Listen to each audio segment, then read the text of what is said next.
sérieusement, maman, tu veux que je raconte quoi? Et puis je suis pas sûre d'être cohérente dans l'évocation de mes souvenirs. Et puis elle est banale, ma vie. C'est ça, maman. Y a pas de quoi fouetter un chat. J'adore tes expressions. La danse? C'est avec la danse que j'ai commencé à fuir. Les chatouilles d'Andrea Bescon.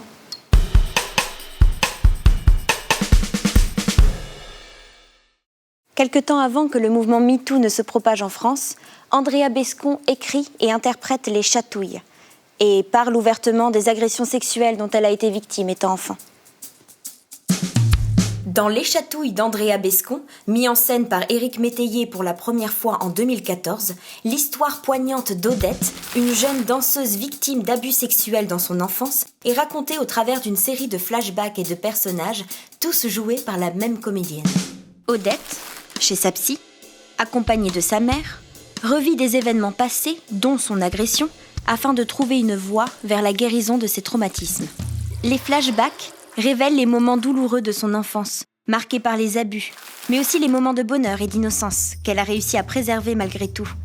Sa professeure de danse, son amie d'enfance, ou des moments plus durs ayant marqué sa carrière de danseuse. Mais à travers le soutien de ses proches, sa passion pour la danse et sa détermination à surmonter son passé, Odette trouve peu à peu la force de se reconstruire et de se réapproprier sa vie. Elle offre une réflexion puissante sur la capacité de l'individu à faire face à l'adversité, même dans les moments les plus sombres de la vie. Et Andrea Bescon le fait avec beaucoup d'humour. Andrea Bescon naît le 12 juin 1979 dans le Morbihan. Elle commence la danse très jeune et développe sa passion pour cet art en intégrant l'Opéra de Paris, puis le Conservatoire national de musique et de danse. Par la suite, elle se tourne vers le théâtre et emmène la danse avec une approche corporelle et expressive de la scène. Les Chatouilles ou la danse de la colère est un récit autobiographique qu'elle écrit et interprète et qui l'a fait connaître du grand public.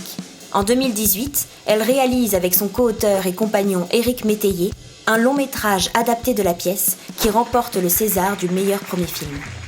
Cette pièce est une œuvre qui s'inscrit, avant les débuts du mouvement MeToo, dans la libération de la parole autour de l'inceste. Elle ouvre la voie au récit brisant le tabou de ces violences. Andrea Bescon milite activement contre les violences sexuelles faites aux enfants et son travail a permis de faire émerger une parole à la fois grave et légère, traitant de ce sujet encore difficile à aborder aujourd'hui.